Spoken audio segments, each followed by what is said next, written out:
Hello everyone, this is निर्भय निर्भय Bishnoi. Welcome you all. आप सभी का स्वागत है। 15 अगस्त है आज।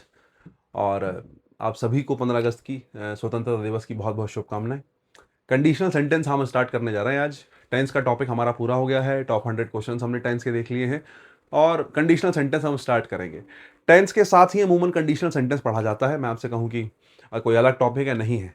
मैंने आपको जब टेंस पढ़ाया तो मैंने आपसे कहा कि टेंस में आपसे प्रेजेंट और पास्ट से रिलेटेड क्वेश्चन ज़्यादा पूछे जाएंगे। कंडीशनल सेंटेंस में फ्यूचर की बात आ जाती है थोड़ी सी। तो और रियल और अनरियल की बात आ जाती है। तो कंडीशनल सेंटेंस में आपसे पूछे जाएंगे कुछ ऐसे सवाल। बाकी ज़्यादा कुछ लगेगा नहीं, 2 ही क्लास लगेगी। मैं आपसे कहूँ बहुत ज़्यादा कुछ मुश्किल काम है नहीं है। 2 क्लास मैक्सिमम आपकी लगेंगी और 2 क्लास में आपका कंडीशनल सेंटेंस कंप्लीट हो जाएगा। फिर कुछ क्वेश्चन कर लेंगे कंडीशनल सेंटेंस के और उसके बाद अपना नए चैप्टर पे चलते हैं। चलो खैर, टाइम ज़्यादा वेस्ट नहीं करेंगे, स्टार्ट करते हैं बिना टाइम वेस्ट किए। पीपीटी हालांकि हमारी टेंस के साथ की ही थी, तो मुझे लगता है मुझे जो है समस्या रही कंडीशनल सेंटेंस पहले स्टार्टिंग में डालने में। कंडीशनल सेंटेंस से पहले मैं थोड़ा सा सेंटेंस की बात करना चाहूंगा। आवश्यकता क्यों है, मैं आपसे कहूंगी क्यों जरूरत है सेंटेंस की। जरूरत इसलिए है सेंटेंस की कि आप ऐसा कह सकते हैं, कंडीशनल सेंटेंसेस में क्लॉजेस होती हैं और क्लॉजेस को जानने के लिए पहले सेंटेंस के स्ट्रक्चर को जानना जरूरी है कि सेंटेंस बनता कैसे है या सेंटेंस की फॉर्मेशन कैसे होती है। अगर फॉर्मेशन की जानकारी है तो मुझे लगता है फिर कंडीशनल सेंटेंस समझने में थोड़ी सी आसानी होगी। और उसके बाद वहां से रिलेटेड बहुत सी चीजें, बहुत से कॉन्सेप्ट ऐसे हैं जो हमारे कमजोर रह जाते हैं अगर आप क्लोजेस को सही तरीके से नहीं समझते हैं। क्लोजेस समझना बहुत जरूरी है, वो भी बेहतर तरीके से। इसलिए मैंने थोड़ा सा सेंटेंस से स्टार्ट करा। कंडीशनल भी आगे आएंगे, लेकिन मैंने सेंटेंस से स्टार्ट किया। मैं यहाँ बहुत सारा सेंटेंस पे जोर नहीं दूंगा। मेरा जो मेन जोर रहेगा वो क्लॉजेस पे रहेगा, क्योंकि मैं समझाना ही यहाँ पे क्लॉजेस चाहता हूँ। बाकी हाँ, एक स्ट्रक्चर लेके चलते हैं, ध्यान से सुनिए। मैं आपसे पूछूं कि सेंटेंस की स्ट्रक्चर होती है, सेंटेंस तैयार होता है तो कैसे। या मैं कहूँ सेंटेंस की सबसे छोटी इकाई क्या है, तो हमें पता है कि हमारे पास सर अल्फाबेट होता है। सभी को जानकारी होगी अल्फाबेट की, ठीक है। अल्फाबेट मतलब हमारे पास जो ABCD है उन सभी को अल्फाबेट कहा जा रहा है साहब, ठीक है। ABCD को अल्फाबेट कहा जा रहा है। अगर इस ABCD को सही क्रम में लगा देंगे, इस ABCD को सही क्रम में लगा दिया जाए तो एक शब्द का निर्माण हो जाता है। बोले सर जैसे हमने R, A और M को जोड़ दिया तो हमारे पास क्या बना, बोले सर राम बना। राम किसी व्यक्ति का नाम हो सकता है, कंप्यूटर में भी आप जो है मेमोरी की बात कर सकते हैं तो उसमें रैम हो सकता है। तो RAM नाम का जो शब्द है, 3 अल्फाबेट मिला के हमने एक वर्ड बना लिया RAM, ठीक है। तो अगर हम अल्फाबेट को क्रम में लगा लें तो क्या हो जाता है, बोले सर वर्ड हो जाता है। दो या दो से अधिक शब्दों के समूह को क्या बोलते हैं, बोले सर फ्रेज बोल सकते हैं, ठीक है। ऐसा जो है ग्रुप ऑफ वर्ड्स जो मीनिंगफुल हो। जैसे आप, राम एक शब्द है आपके पास, लेकिन राम के साथ भी कोई ऐसी चीज लगाएंगे ना जो राम के साथ ठीक बैठे। तो मैं आपसे कहूं अल्फाबेट से मिलकर क्या बनता है, बोले सर वर्ड्स बनते हैं। अगर अल्फाबेट को जोड़ दो तो वर्ड्स बन जाएंगे।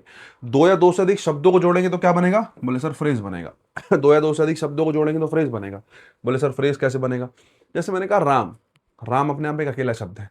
लेकिन अगर मैं कहता हूं राम एंड श्याम, तो एक ग्रुप ऑफ वर्ड्स हो गया। राम एंड श्याम एक ग्रुप ऑफ वर्ड्स हो गया। ये सब्जेक्ट ऑब्जेक्ट का काम कर सकता है, तो group of words Ram and Shyam जो है उसको फ्रेज कह सकते हैं। बाकी फ्रेज के बारे में अभी और चर्चा करूंगा मैं, कोई समस्या की बात नहीं है। लेकिन हाँ, अगर मैं आपसे कहूं फ्रेज क्या है, बोले सर ग्रुप ऑफ वर्ड्स है। ग्रुप ऑफ वर्ड्स, शब्दों का समूह। मैं आपसे कहूं क्लोज क्या है, बोले सर अल्फाबेट से मिलकर वर्ड मिलता है, वर्ड से मिलकर फ्रेज बनता है, और फ्रेज से मिलकर मैंने कहा क्या बनेगा, क्लोज बनेगा। मैं आपसे पूछूं क्लोज क्या है, क्लोज भी क्या है, ग्रुप ऑफ वर्ड्स है। क्लोज भी क्या है, ग्रुप ऑफ वर्ड्स है। अब मैं आपसे पूछूं क्लोज से मिलकर क्या बनता है, बोले भैया सेंटेंस बनता है। बिल्कुल सही है। मैं आपसे कहूं सेंटेंस क्या है, ग्रुप ऑफ वर्ड्स है। फ्रेज भी ग्रुप ऑफ वर्ड्स है, क्लोज भी ग्रुप ऑफ वर्ड्स है, सेंटेंस भी ग्रुप ऑफ वर्ड्स है। लेकिन मैं आपसे कहूं कि इन जनरल आपसे ये पूछा जाए कि तीनों में डिफरेंस क्या होगा, या फ्रेज, क्लोज और सेंटेंस किसको कहेंगे। बिल्कुल देखो, अगर मैं आपसे कहूं फ्रेज क्या, तो आप कहेंगे सर ग्रुप ऑफ वर्ड्स तो है, लेकिन फ्रेज में एक खास बात होती है कि फ्रेज में वर्ब नहीं होती। फ्रेज में क्या नहीं होती, वर्ब नहीं होती। आप ऐसा कह सकते हैं। हालांकि ऐसा नहीं हो सकता कि वर्ब जो है ग्रुप ऑफ वर्ड्स वर्ब का ना हो। चलो खैर, उस बात को भी मैं आगे करूंगा, तुम कंफ्यूज हो जाओगे। फ्रेज में ग्रुप ऑफ वर्ड्स ऐसा होता है, शब्दों का ऐसा समूह होता है जहां पर आप वर्ब की बात नहीं कर रहे होते। कहने का मतलब है एक सेंटेंस की स्ट्रक्चर नहीं होती। हो सकता है नाउन जो है दो दो नाउन हो, उनका समूह की बात चल रही हो, दो एडजेक्टिव के समूह की बात चल रही हो, दो एडवर्ब के जो है समूह की बात चल रही हो। तो ग्रुप ऑफ वर्ड्स तो कैसा भी हो सकता है, लेकिन हाँ, पूरी सेंटेंस की स्ट्रक्चर फ्रेज में नहीं होती। मैं आपसे कहूं पूरी वाक्य की स्ट्रक्चर है कि सब्जेक्ट के साथ वर्ब भी जुड़ गई, सब्जेक्ट और वर्ब को जोड़ के आप फ्रेज कह दे रहे हो, ऐसा पॉसिबल नहीं है। मैं आपको एक सेकंड के लिए एग्जांपल देता हूं, मैं क्लॉज और सेंटेंस पे आगे जाऊंगा क्योंकि आप कंफ्यूज हो जाओगे। जैसा एक सेंटेंस देखो, मैंने कहा आई एम इन दिल्ली, मैं आपसे पूछूं आई क्या है, बोले सर सब्जेक्ट है। एम क्या है, मेन वर्ब है तो वर्ब हो गई। इन क्या है, प्रपोजिशन। और दिल्ली उसका क्या है, बोले सर ऑब्जेक्ट। ठीक है नहीं। और अगर प्रपोजिशन और ऑब्जेक्ट को मिला दें तो ये क्या बनता है, प्रपोजिशनल फ्रेज बनता है। क्या बनता है, प्रपोजिशनल फ्रेज बनता है। मैं आपसे कहूं आर क्या है, बोले भैया वर्ब है। मैंने कहा आर से पहले सब्जेक्ट कौन है, बोले भैया राम और श्याम। तो राम और श्याम पूरा मिलके सब्जेक्ट बना, तो मैं आप इसको क्या कह सकता हूं, आप इसको सब्जेक्ट फ्रेज कह सकते हैं। और सब्जेक्ट कौन बनता है, बोले सर नाउन। तो ये राम और श्याम यहाँ क्या है, नाउन है, तो मैं इसको नाउन ना कह के क्या कह सकता हूँ, नाउन फ्रेज कह सकता हूँ। नाउन फ्रेज क्यों कहा मैंने, क्योंकि ये एक से ज्यादा शब्दों से मिलकर बना है। दो शब्दों से, दो या दो से अधिक शब्दों से मिलकर शब्द बनता है, तो आप उसको फ्रेज बोल सकते हैं। अब बोले सर फ्रेज के पहले नाउन लगाया, क्योंकि ये नाउन फ्रेज है, नाउन का काम कर रहा है। राम और श्याम क्या है, नाउन है। ठीक है।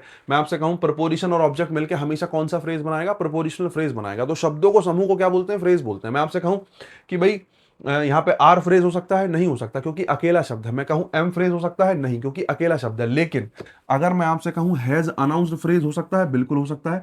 एक वर्ब हैज है और एक वर्ब कौन है, अनाउंस्ड है। तो कितनी वर्ब हो गई, बोले सर दो वर्ब हो गई। तो आप इस हैज अनाउंस्ड को कौन सा फ्रेज बोल सकते हैं, बोले सर वर्ब फ्रेज है।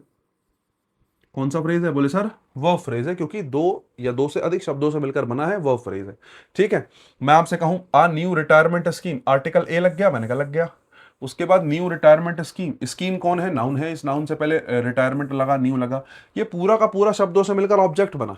पूरा का पूरा इन शब्दों से मिलकर क्या बना, अनाउंस्ड वर्ब का क्या है, ये ऑब्जेक्ट है। अगर अनाउंस्ड वर्ब का ऑब्जेक्ट है तो आपको पता होना चाहिए ऑब्जेक्ट या तो नाउन होते हैं या प्रोनाउन होते हैं। अब स्कीम को प्रोनाउन तो मान नहीं सकते, प्रोनाउन तो ही शीट दे होते हैं साहब।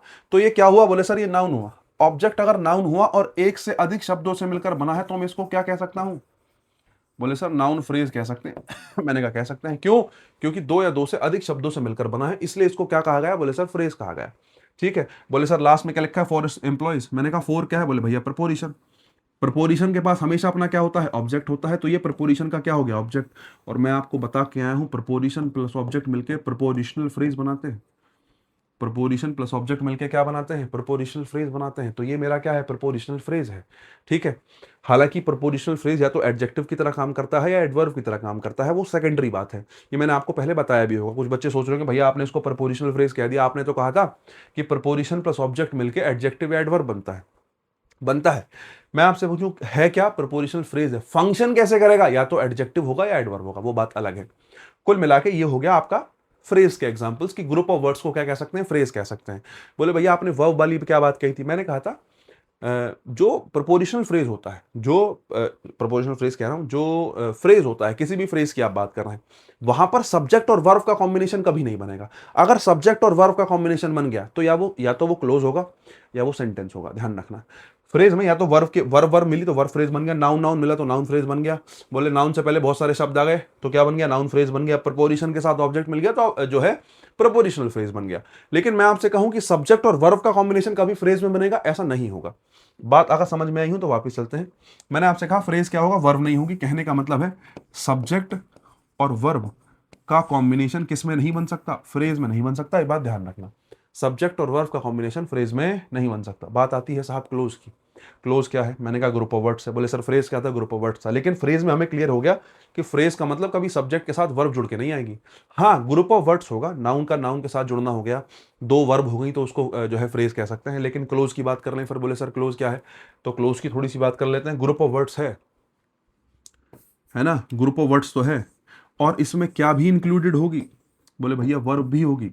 मैं आपसे कहूं सब्जेक्ट के साथ वर्ब का कॉम्बिनेशन बन पाएगा, बोले भैया बन पाएगा। ठीक है साहब। मैं आपसे कहूं सेंटेंस क्या है, बोले भैया सेंटेंस में तो वर्ब आएगी, मैंने कहा बिल्कुल आएगी। मैं आपसे कहूं सेंटेंस में सब्जेक्ट के साथ वर्ब का कॉम्बिनेशन बन पाएगा, मैंने कहा बिल्कुल बन पाएगा। सेंटेंस में वर्ब जो है सब्जेक्ट और वर्ब नहीं होगा तो किस में होगा। तो जरा ध्यान से देखिए, क्लोज और सेंटेंस लगभग सेम नहीं बता दिया मैंने आपसे कहा कि क्लोज क्या होगी साहब, क्लोज में वर्ब आएगी, मैंने कहा आएगी। क्या क्लोज में एक सब्जेक्ट और एक वर्ब होगा और उसके बाद एक्स्ट्रा वर्ड्स होंगे, मैंने कहा होगा। क्या सेंटेंस में भी सेम होगा, बोले सर वर्ब आएगी सेंटेंस में, बिना वर्ब के सेंटेंस पॉसिबल ही नहीं है। सेंटेंस का अगर कुछ आधार है तो वो कौन है, वर्ब है। बिना वर्ब के सेंटेंस पॉसिबल नहीं। तो वर्ब आएगी, मैंने कहा सब्जेक्ट और वर्ब का कॉम्बिनेशन होगा सेंटेंस में, मैंने कहा होगा। बोले भैया फिर ये दोनों सेम हो गए।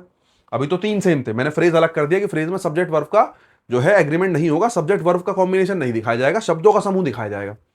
क्लोज और सेंटेंस में जो है दोनों बातें मैंने कहा सेम दिखा दी, लेकिन दोनों में एक फर्क है। मैं आपसे कहूं क्या क्या क्लोज में मीनिंग कंप्लीट होगा, तो ध्यान रखना, क्लोज का मीनिंग कभी कंप्लीट नहीं होगा। अगर आप किसी चीज को क्लोज कह रहे हैं तो अपने आप में कंप्लीट मीनिंग नहीं रखेगा। बोले इस बात को भैया थोड़ा और अच्छे से बताओ, आपके दिमाग में आ रही होगी, बोले समझ में नहीं आई। एक सेकंड चलता हूं, स्लाइड को कंप्लीट कर दूं, अगली स्लाइड पे आपको बात क्लियर होगी। मैं आपसे कहूं सेंटेंस, अगर आप किसी चीज को सेंटेंस कह रहे हैं, इस बात का क्लियर मीनिंग है कि उसका मीनिंग क्या है, अपने आप में कंप्लीट है। अगर आपने किसी चीज को सेंटेंस कहा, मतलब सेंटेंस का मीनिंग अपने आप में कंप्लीट होगा। सेंटेंस में मीनिंग जो है कभी भी अधूरा रहेगा ही नहीं, तो सेंटेंस का मीनिंग हमेशा कंप्लीट होगा। लेकिन हाँ, क्लोजेस का मीनिंग कंप्लीट नहीं होगा। बोले अच्छा, इतनी मशक्कत हमने करी तो किसके लिए करी? बोले भैया क्लोज के लिए करी। और क्लोज अभी तुम्हें क्लियर हुआ नहीं होगा क्योंकि बहुत थोड़ी बात बताई गई है। क्लोज के बारे में जानने के लिए बहुत कुछ है। क्लोज के बारे में जानने के लिए क्या है, बहुत कुछ है। बोले भैया सेंटेंस सेंटेंस के बारे में भी चर्चा करूंगा, टेंशन ना लो। क्लोज से मिलकर ही क्या बनेगा, सेंटेंस बनेगा। इस बारे में भी हम क्या करेंगे, चर्चा करेंगे। बहुत बढ़िया, ये वाली बात क्लियर है। अभी केवल एक कंफ्यूजन रह गया कि क्लोज और सेंटेंस में क्या फर्क होता है, इस बारे में चर्चा करूंगा, टेंशन ना लो। ये वाली बात जो है मैंने फ्रेज से रिलेटेड बताई थी, आपको क्लियर हो गई होगी। मैं चाहूँ तो ऊपर जो है डाल देता हूं कि हमने किसकी बात करी थी, फ्रेज की बात करी थी हमने। फ्रेज के कुछ एग्जांपल्स लिए थे, ये मैंने आपको क्लियर कर दिया। हालांकि ये बात मैं अलग से पढ़ाता हूं, लेकिन मैं आपको यहां बता दे रहा हूं क्योंकि बेसिक अंडरस्टैंडिंग जरूरी है। बिना इसके आगे बढ़ेंगे तो मुझे लगता है समझना मुश्किल होगा। और अभी हम क्या कर रहे हैं, अभी हम अब हम सिलेबस कर रहे हैं, तो मुझे लगता है कि आपकी बेसिक चीजें तो जरूरी मजबूत हों। मैं बहुत ज्यादा ऐसा डेप्थ में चीजें लेके नहीं चल रहा हूं।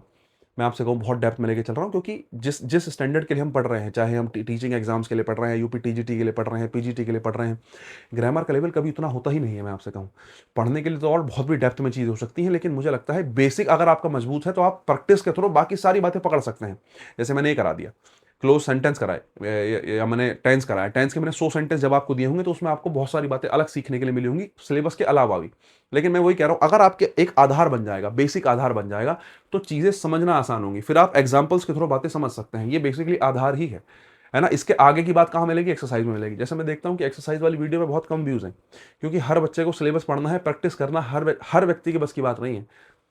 पता है क्या, 3 चीजें होती हैं सफलता के लिए। मैं आपसे कहूं कि अगर आपको गवर्नमेंट एग्जाम में सफलता चाहिए तो 3 चीजें जरूरी हैं। सबसे पहली, थ्योरी आपको पढ़नी पड़ेगी। लगभग हर बच्चा पढ़ लेता है। अगर आप कंपटीशन की तैयारी में उतरे तो हर बच्चा थ्योरी तो पढ़ेगा ही पढ़ेगा। उसके बाद दूसरा काम होता है प्रैक्टिस। हर बच्चा नहीं कर पाता। हर बच्चा, बहुत से बच्चे ऐसे हैं जो यूट्यूब पे भागे फिरते हैं कि भैया ये पढ़ लेंगे, वो पढ़ लेंगे, इस टीचर से पढ़ लेंगे, उस टीचर से पढ़ लेंगे। पढ़ना ठीक है, लेकिन आपका टीचर एक होना चाहिए जो आपने सेलेक्ट कर लिया, जो आपको भा रहा है कि भाई मेरे हिसाब से ठीक टीचर है, उसी से पढ़ लिया। ठीक है। प्रैक्टिस और कम बच्चे कर पाते हैं। सिलेबस सब पढ़ेंगे, प्रैक्टिस कम बच्चे कर पाएंगे, सारे नहीं करेंगे। कुछ बच्चे एक बार सिलेबस पढ़ के दोबारा पढ़ने लग जाएंगे, किसी और टीचर से पढ़ने लग जाएंगे, टाइम वेस्ट होगा। एक बार पढ़ लिया, उसके बाद प्रैक्टिस पे जाओ। लगभग सभी टीचर सेम पढ़ाते हैं, 19-20 का फर्क होता है। प्रैक्टिस कर ली, प्रैक्टिस अगर कर ली तो प्रैक्टिस के बाद एनालिसिस बहुत कम बच्चे कर पाते हैं।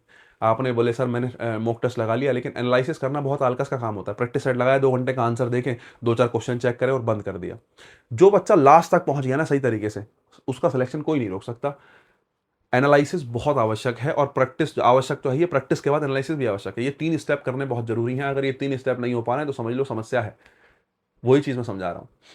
आ जाओ, चलो खैर उस बारे में बात करेंगे बाद में। लेकिन मैं फिलहाल क्लोज की बात कर रहा था कि हम क्लोज पढ़ रहे थे। बहुत बढ़िया। अगर हम क्लोज की बात कर रहे थे, क्लोज के 3 टाइप होते हैं। बोले भैया आपने समझाई तो है नहीं स्ट्रक्चर क्या होती है। इसके तुरंत बाद स्ट्रक्चर समझाऊंगा, लेकिन तुम्हारे दिमाग में 3 बातें होनी चाहिए, उस बारे में चर्चा करूंगा फिलहाल। ठीक है, ये 3 बातें तुम्हारे दिमाग में होंगी तो समझना आसान होगा, मैं ये कहना चाहता हूं। अगर मैं क्लोज के टाइप की बात करूं तो हमारे पास 3 टाइप की क्लोज होती है, मेन क्लोज, कोऑर्डिनेट क्लोज और कौन सी clause, subordinate clause. Main clause, coordinate clause और सबऑर्डिनेट क्लोज। मेन क्लोज कौन सी क्लोज होती है? बोले भैया इसमें लिखा है जिसमें कंजक्शन ना हो। बिल्कुल सही बात है, मेन क्लोज वो क्लोज होगी जिसमें कंजक्शन ना हो। मैं आपसे कहूँ कोऑर्डिनेट क्लोज कौन सी होगी? जिसमें कोऑर्डिनेट कंजक्शन हो। बोले का सही बात है। मैं आपसे कहूँ सबऑर्डिनेट क्लोज कौन सी होगी? जिसमें सबऑर्डिनेट कंजक्शन हो। कुल मिला के बात समझने की ये है कि क्लोजेस कितने टाइप की होती है? 3 टाइप की होती है, मेन क्लोज, कोऑर्डिनेट क्लोज और सबऑर्डिनेट क्लोज। इन्हीं क्लोज पे बहुत कुछ बातें टिकी हुई हैं। अगर आपको क्लोजेस पहचाननी आ गई तो समझ लो आपको टेंस की भी बहुत सी बातें पहचाननी आ गई।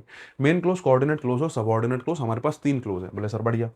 आ जाओ जरा, मैं आपसे कहूं, एक बार जरा बताना क्या तुम ये बात जानते हो, क्या तुम ये बात जानते हो कि अगर मैं किसी सेंटेंस की स्ट्रक्चर की बात करूं तो उसमें एक सब्जेक्ट होता है और साथ में क्या होता है? बोले सर प्रेडिकेट होता है। एक सब्जेक्ट होगा और एक क्या होगा? प्रेडिकेट होगा। मैं आपसे कहूं सब्जेक्ट प्लस प्रेडिकेट, ये क्या है? बोले सर एक सब्जेक्ट आ गया, एक प्रेडिकेट आ गया, सेंटेंस की स्ट्रक्चर पूरी हो गई।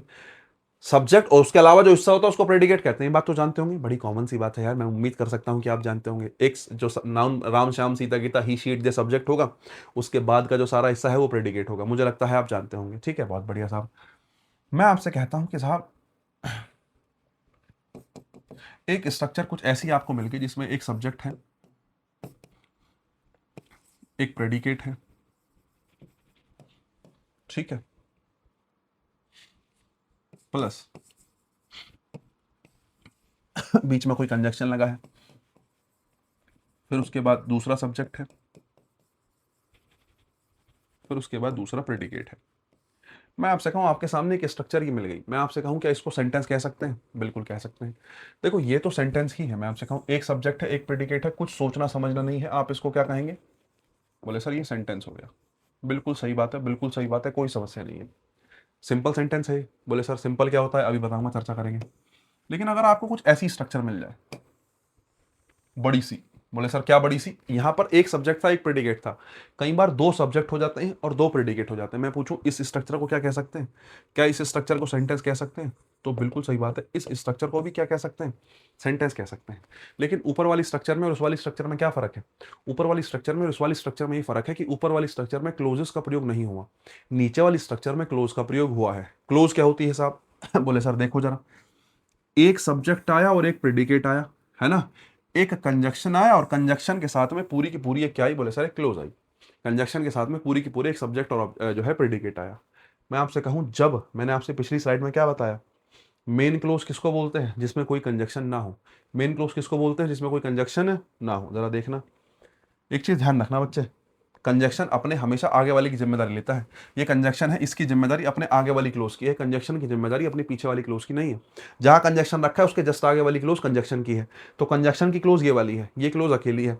जिसके साथ कंजक्शन नहीं आया हो वो कौन सी क्लोज है? बोले सर मेन क्लोज है। ठीक है, ये कौन सी क्लोज हो गई? बोले सर मेन क्लोज हो गई। बोले अच्छा, अगर कंजक्शन आ गया तो कंजक्शन के साथ वाली जो क्लोज होगी या तो कोऑर्डिनेट क्लोज होगी या फिर सबऑर्डिनेट क्लोज होगी।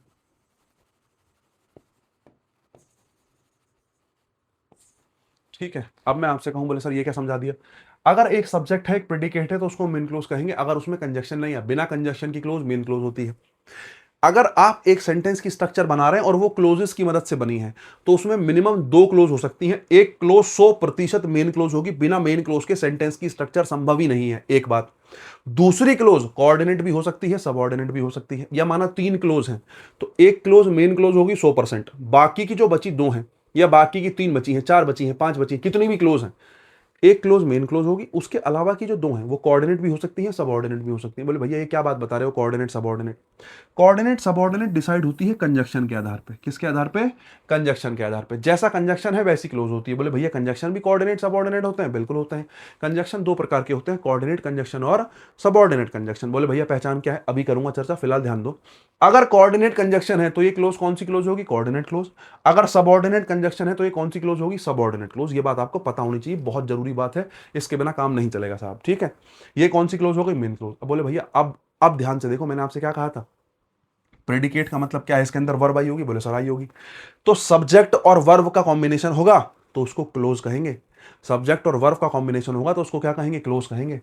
लेकिन देखो यहां भी सब्जेक्ट और वर्ब का कॉम्बिनेशन है, लेकिन इसको सेंटेंस कहा। क्यों कहा सेंटेंस? क्योंकि फुल स्टॉप लग गया, अब ये मीनिंग कंप्लीट है। Ram is a boy, Ram एक लड़का है, सेंटेंस है, कंप्लीट मीनिंग है, इसके आगे कोई इंफॉर्मेशन नहीं बची। लेकिन इसको जो हमने क्लोज कहा, क्यों कहा? क्योंकि अगर मैं इस सेंटेंस को यहां खत्म करता हूं तो ध्यान से देखना, इसके आगे का हिस्सा भी तो बचा हुआ है, अपने आप में कंप्लीट मीनिंग नहीं रखेगा। इन जनरल अपने आप में कंप्लीट मीनिंग नहीं रखेगा। सब्जेक्ट प्लस प्रेडिकेट दे रखा है, प्रेडिकेट मतलब इसमें वर्ब भी होगी, सब्जेक्ट और वर्ब है ना, सब्जेक्ट के साथ वर्ब का कॉम्बिनेशन है, लेकिन मीनिंग कंप्लीट नहीं है। मीनिंग कब कंप्लीट होगा? जब ये पूरा सेंटेंस मिल जाएगा और मिलकर क्या बनाएगा? जब ये मिलकर सेंटेंस बनाएगा तब मीनिंग कंप्लीट होगा। मैं आपसे कहूं इतने हिस्से का मीनिंग कंप्लीट लग रहा है तुम्हें? नहीं। इस कंजक्शन को सब्जेक्ट और प्रेडिकेट के साथ मिलाया। बोले भैया एक सब्जेक्ट है, एक प्रेडिकेट है, मैंने कहा है, लेकिन ये कैसा? कोऑर्डिनेट सबऑर्डिनेट तो चलो बात की बात है, लेकिन सब्जेक्ट प्रेडिकेट मिलके सब्जेक्ट और वर्ब तो मिला, लेकिन क्या मीनिंग कंप्लीट हुआ? मीनिंग कंप्लीट होगा जब पूरा सेंटेंस मिल जाएगा। जैसे ऊपर एक सेंटेंस है, इसका मीनिंग कंप्लीट है, इतने हिस्से का मैं तुमसे कहूं इतने हिस्से का मीनिंग कंप्लीट हो सकता है? नहीं हो सकता। या मैं तुमसे कहूं इतने हिस्से का मीनिंग कंप्लीट हो सकता है? नहीं हो सकता। पूरा सेंटेंस है ना, एक पूरा सेंटेंस जो मीनिंग लेके चल रहा है अपना कंप्लीट। तो जब ये दोनों क्लोज मिल जाएंगी तब जाके इनका मीनिंग कंप्लीट होगा, तब इसको क्या कहेंगे? सेंटेंस कहेंगे। यही फर्क मैंने आपको सिखाया कि भाई अगर मैं आपसे कहूं कि इसमें क्या फर्क है, क्लोज और सेंटेंस में, क्लोज में भी सब्जेक्ट और वर्ब आती है और सेंटेंस में भी सब्जेक्ट और वर्ब आती है, लेकिन सेंटेंस का मीनिंग अपने आप में कंप्लीट होता है, क्लोज का मीनिंग अपने आप में कंप्लीट नहीं होता, क्योंकि उसको फिर दूसरी क्लोज की भी जरूरत पड़ती है। अगर सेंटेंस में एक क्लोज आई है, अगर सेंटेंस में एक मेन क्लोज आई है, आप उस क्लोज को मेन क्लोज कह रहे हो तो उसके साथ कोऑर्डिनेट या सबऑर्डिनेट भी चाहिए, या आप कह रहे हो कोऑर्डिनेट या सबऑर्डिनेट क्लोज आई है तो मीनिंग पूरा करने के लिए कौन सी क्लोज चाहिए, मेन क्लोज भी चाहिए। इसलिए कहते हैं कि क्लोज का मीनिंग कंप्लीट नहीं होता और सेंटेंस का मीनिंग क्या होता है, कंप्लीट होता है। बेसिक स्ट्रक्चर तो ये बन गई, और मुझे लगता है अब आपको थोड़ी बहुत बात की पहचान भी हो गई होगी कि सेंटेंस क्या है। ठीक है, जैसे मैं आपसे कहूं कि इस पूरे को सेंटेंस कहेंगे, इस आधे को क्या कहेंगे, क्लोज कहेंगे, जिसमें कंजक्शन नहीं है मेन क्लोज, जिसमें कंजक्शन है कोऑर्डिनेट या सबऑर्डिनेट। बोले भैया इनको कैसे पहचानेंगे, अभी पहचानवा दूंगा, टेंशन ना लो। बाकी अगर मान लेते कंजक्शन आया ही नहीं, सब्जेक्ट और प्रेडिकेट एक ही बार आया, तो वो अपने आप में कंप्लीट क्या है, सेंटेंस है। जैसे मैं आपसे कहता हूं, ये वाले सेंटेंस देखना, आई एम इन दिल्ली, इस पूरे सेंटेंस की बात करूं, आई क्या है, सब्जेक्ट है, और एम इन दिल्ली क्या है, प्रेडिकेट है। ये सब्जेक्ट हो गया, प्रेडिकेट हो गया। मैं आपसे कहूं क्या है, आई एम इन दिल्ली क्या है, सेंटेंस है, सिंपल सेंटेंस है। ठीक है, आ जाओ, ये सब्जेक्ट हो गया, ये प्रेडिकेट हो गया, और ये क्या हो गया, राम एंड श्याम, सब्जेक्ट हो गया। सब्जेक्ट आया, प्रेडिकेट आया, अपने आप में क्या है, सेंटेंस है। क्लोजेस की बात नहीं हुई है, तुम्हें पता भी होना चाहिए ना कहां क्लोज आई कहां नहीं आई। देयर कंपनी हैज अनाउंस्ड जो है new retirement scheme for its employees. Their company क्या है साहब, सब्जेक्ट है। और मैं आपसे कहूं इसके बाद का ये जो पूरा हिस्सा है, ये जो पूरा हिस्सा है, ये पूरा का हिस्सा, पूरा का पूरा हिस्सा क्या है, प्रेडिकेट है। ठीक है, ये पूरा हिस्सा क्या है, प्रेडिकेट है। तो एक सब्जेक्ट हो गया, एक प्रेडिकेट हो गया, अपने आप में क्या है, सेंटेंस है। क्लोज आई नहीं, क्लोज आने के लिए दो सब्जेक्ट दो प्रेडिकेट होने जरूरी हैं। अगर आप कह रहे हो कि क्लोज आई है, किसी सेंटेंस में दो क्लोजेस यूज हुई हैं, तो उन दो क्लोजेस में एक सब्जेक्ट एक प्रेडिकेट और कंजक्शन लग के एक सब्जेक्ट एक प्रेडिकेट होना जरूरी है, तभी क्लोज आप मानेंगे, वरना क्लोज नहीं है, वो फिर अपने आप में एक सेंटेंस है। ठीक है, आ जाओ जरा। बोले भैया कुछ और एग्जांपल जरा ये दे देते तो बता देता हूं, जरा ध्यान से देखो। मैंने कहा Ram said that he had gone there, जरा देखना, राम सेड, राम हो गया सब्जेक्ट, सेड हो गया predicate, subject one predicate one, लेकिन इसमें कंजक्शन नहीं आया, मतलब ये मेन क्लोज है। दैट लगा कंजक्शन, दैट कंजक्शन लगा, और कंजक्शन लग के फिर एक सब्जेक्ट आया, और सब्जेक्ट के अलावा कुछ रखा है, तो ये प्रेडिकेट हो गया, ये प्रेडिकेट हो गया। सब्जेक्ट टू प्रेडिकेट टू, दो सब्जेक्ट हो गए, दो प्रेडिकेट हो गए, और बीच में एक कंजक्शन आया। तुरंत तुम्हारा दिमाग चलना चाहिए, बोले भैया क्लोज है, क्या है ये, क्लोज है। बोले सर ठीक है। अगर जिसमें कंजक्शन नहीं लगा वो कौन सी क्लोज है, मेन क्लोज है। जिसमें कंजक्शन लगा है वो या तो कोऑर्डिनेट क्लोज होगी या सबऑर्डिनेट क्लोज होगी। बोले भैया पता कैसे चलेगा कोऑर्डिनेट है सबऑर्डिनेट है, जरा देख लो।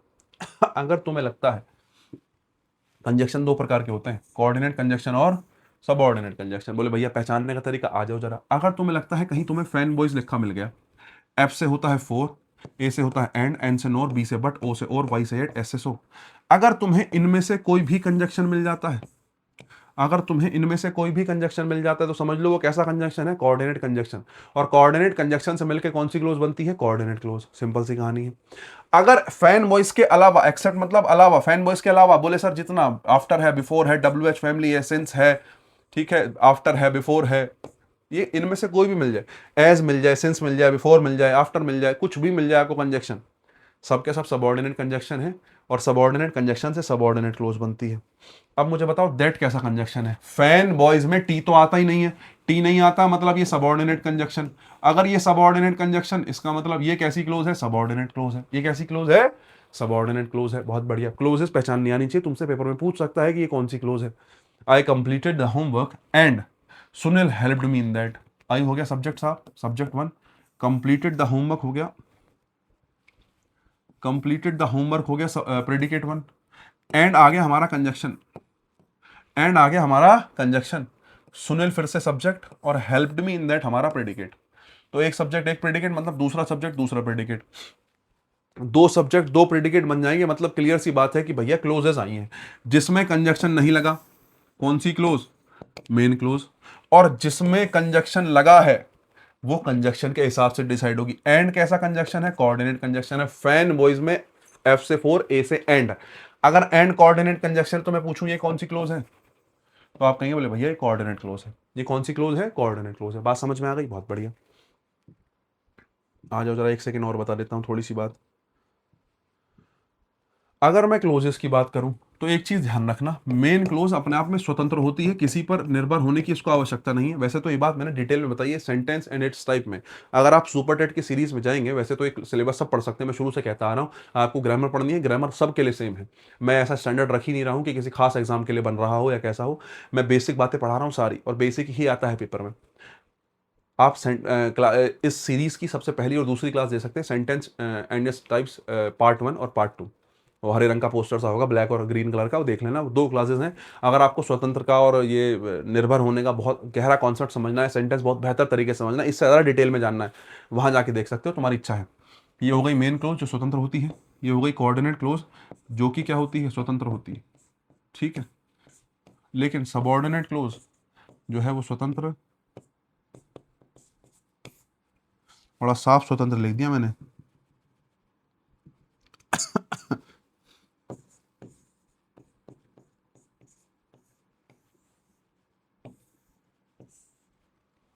सबऑर्डिनेट क्लोज कभी भी स्वतंत्र नहीं होती, ध्यान रखना। मेन क्लोज, कोऑर्डिनेट क्लोज अपने आप में स्वतंत्र मानी जाती है। स्वतंत्र माने जाने का मतलब है ये किसी और पर निर्भर नहीं करेंगे, इनका टेंस ये खुद डिसाइड करेंगे। बोले सर सबऑर्डिनेट को स्वतंत्र नहीं कह रहे, यहां से समझने की बात इतनी है कि सबऑर्डिनेट क्लोज स्वतंत्र नहीं होती है। सबऑर्डिनेट क्लोज निर्भर करती है किस पर, मेन क्लोज पर। सबऑर्डिनेट क्लोज निर्भर करती है किस पर, सबऑर्डिनेट क्लोज निर्भर करती है किस पर, मेन क्लोज पर। बस इतना ध्यान रखो, ठीक है। अब एक बात बताओ, अगर सबऑर्डिनेट क्लोज मेन क्लोज पर निर्भर करेगी, तो सबऑर्डिनेट क्लोज का टेंस कौन डिसाइड करेगा, मेन क्लोज। सबऑर्डिनेट क्लोज में कैसा टेंस आना है, ये बात मेन क्लोज बताती है, ध्यान रखना। और यहीं से पेपर में बहुत सवाल पूछे जाते हैं जहां हम गलती करते हैं, क्योंकि हमें क्लोजेस की जानकारी नहीं होती। जरा ध्यान से देखो, मैं आपसे 4 सेंटेंस देता हूं, मैं पूछता हूं बताओ कौन सा सही है कौन सा गलत है, कौन सा सही है कौन सा गलत है। 1 मिनट ले लो, लेकिन सोच समझ के मुझे जवाब दो कि हाँ भैया ये वाला सही है ये वाला गलत है। पहले 4 सेंटेंस देखो और मुझे बताओ क्या होना है।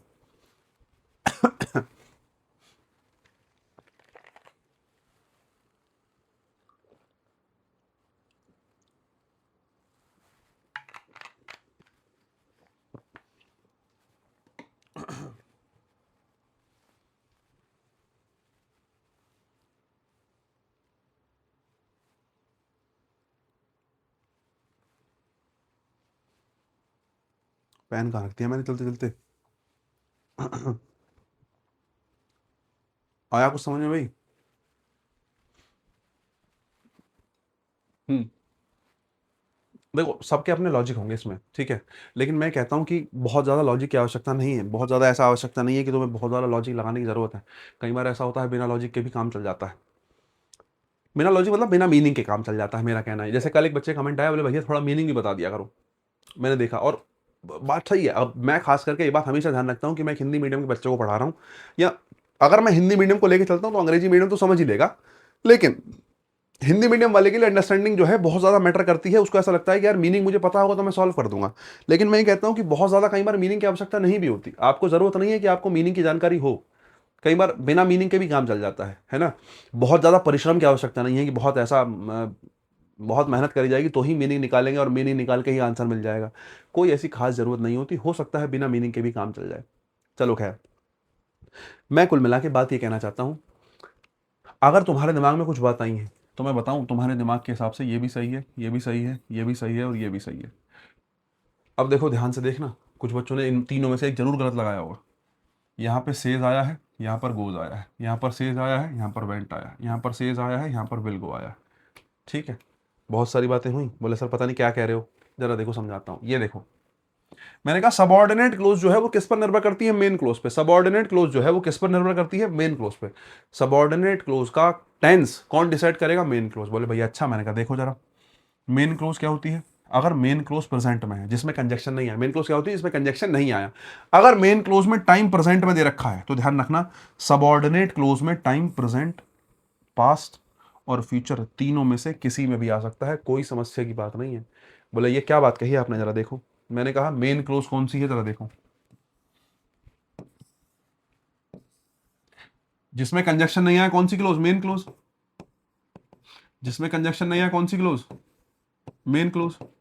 बोले अच्छा, दैट कंजक्शन आया, मैंने कहा आ गया दैट कंजक्शन आया, तो दैट कैसा कंजक्शन है, सबऑर्डिनेट कंजक्शन है। दैट कैसा कंजक्शन है? सबऑर्डिनेट कंजक्शन है। अगर दैट सबऑर्डिनेट कंजक्शन है तो ये सबऑर्डिनेट क्लोज, ये सबऑर्डिनेट क्लोज, ये सबऑर्डिनेट क्लोज, और ये भी कैसी क्लोज? Subordinate close. ये मेन क्लोज हो गई, ये सबऑर्डिनेट क्लोज हो गई। जरा मेन क्लोज देखना, मेन क्लोज किसमें है? Says says says, main close present में है। तीनों के तीनों में जो मेन क्लोज है वो किस में दे रखी है? प्रेजेंट में दे रखी है। और मैंने आपको सिखाया अगर मेन क्लोज प्रेजेंट में हो तो subordinate close present past future किसी में भी हो सकती है। ये हम डिसाइड नहीं कर सकते, या इसमें लॉजिक कुछ ऐसा लगेगा कि आप ऐसा मानो लास्ट में कुछ, जैसे मान लें यहाँ यस्टरडे दे दिया, यहाँ क्या दे दिया? यस्टरडे, तो यस्टरडे पास्ट होता है तो तुम ये सेकंड फॉर्म में बना लो। लेकिन अगर कोई टाइम नहीं दिया, कोई ऐसा शब्द नहीं दिया जो प्रेजेंट को नहीं दिखाता, पास्ट को नहीं दिखाता, फ्यूचर को नहीं दिखाता, ऐसा कोई शब्द नहीं दिया गया, इसका मतलब यह है कि मेन क्लोज अगर प्रेजेंट में है तो सबऑर्डिनेट में फर्स्ट फॉर्म भी सही है, सेकंड फॉर्म भी सही है, और फ्यूचर भी सही है। मेन क्लोज प्रेजेंट में तो सबऑर्डिनेट प्रेजेंट पास्ट फ्यूचर किसी में भी हो सकती है। बोले भैया क्या कह रहे हो, जरा एक बार और समझाओ। मैंने कहा बताता हूं। Ram says that he goes for a walk. Ram ये कहता है कि वो वॉक पर जाता है। राम कहता है कि वो वॉक पर जाता है। Ram says that he went for a walk. Ram कहता है कि वह वॉक पर गया था। Ram says that he will go for a walk. Ram ये कहता है कि वो वॉक पर जाएगा। तीनों ही बातें ठीक हो सकती है, क्योंकि तुम प्रेजेंट से बैठ के प्रेजेंट की, फ्यूचर की और पास्ट की तीनों की बात कर सकते हो। मेन क्लोज प्रेजेंट में तो सबऑर्डिनेट जो है वो प्रेजेंट पास्ट फ्यूचर तीनों में हो सकती है। बोले भैया पेपर में आ गई तो हम क्या करेंगे? तुमने तो बताया ना। तो हमने इसलिए ना बताया क्योंकि टाइम डिसाइड्स द टेंस। अभी तीनों में कोई टाइम दिया कि वो, उसने बताया कि वो कल वॉक पर गया था या कल जाएगा, कुछ ऐसा कहा? जैसे मान लेते हैं उसने, जैसे मान लेते हैं इसी सेंटेंस में, इन तीनों सेंटेंस सेम है ना, केवल वर्ब ही तो बदली है। मान लेते हैं तुमने यस्टरडे ऐड कर दिया होता। क्या तुमने ऐड कर दिया तो यस्टरडे, तो जैसे तुमने यस्टरडे ऐड किया तो ये बात क्लियर हो गई कि यस्टरडे ऐड करते कि बात किसकी चल रही है? पास्ट की चल रही है। यस्टरडे ऐड करते तो हमें पता चला कि कल की बात कर रहा है, कि वो कल वॉक पर गया था। जैसे यस्टरडे ऐड हुआ, वर्ब की कौन सी फॉर्म? Second form. यस्टरडे ने डिसाइड कर लिया कि बात किसकी है? पास्ट की। लेकिन अगर मैं यहां टुमारो लिख दूं, टुमारो लिखते क्लियर होगा कि बात कब की है? बोले सर कल की है। अगर कल की बात है तो तुम क्या लिखते? Will go. ठीक है, हो सकता है वो नाउ कह रहा होता। नाउ मतलब अभी, अभी मतलब प्रेजेंट, तो हो सकता है आप क्या कहते? वर्क की कौन सी फॉर्म? First form. ठीक है नहीं, या इज गोइंग कह लेते, कंटिन्यूस बना लेते, प्रेजेंट बना लेते नाउ के साथ। तो टाइम डिसाइड्स द टेंस। लेकिन मेन क्लोज अगर प्रेजेंट में है तो ये तीनों हो सकती हैं सिचुएशन के हिसाब से। लेकिन सबसे बड़ा ट्विस्ट है पास्ट का। सबसे बड़ा ट्विस्ट है किसका? पास्ट का। अगर मेन क्लोज पास्ट में है तो सबऑर्डिनेट भी किस में होगी? पास्ट में ही होगी, कोई और ऑप्शन है नहीं। यहां से बहुत एरर पूछे जाते हैं। अगर मेन क्लोज पास्ट में तो सबऑर्डिनेट भी किस में? पास्ट में। मेन क्लोज पास्ट में तो सबऑर्डिनेट भी किस में? पास्ट में। जरा देख ला, अगर मेन पास्ट में तो सबऑर्डिनेट भी पास्ट में। जैसे मैंने वो यहां पे क्या लिखेगा? राम सेड।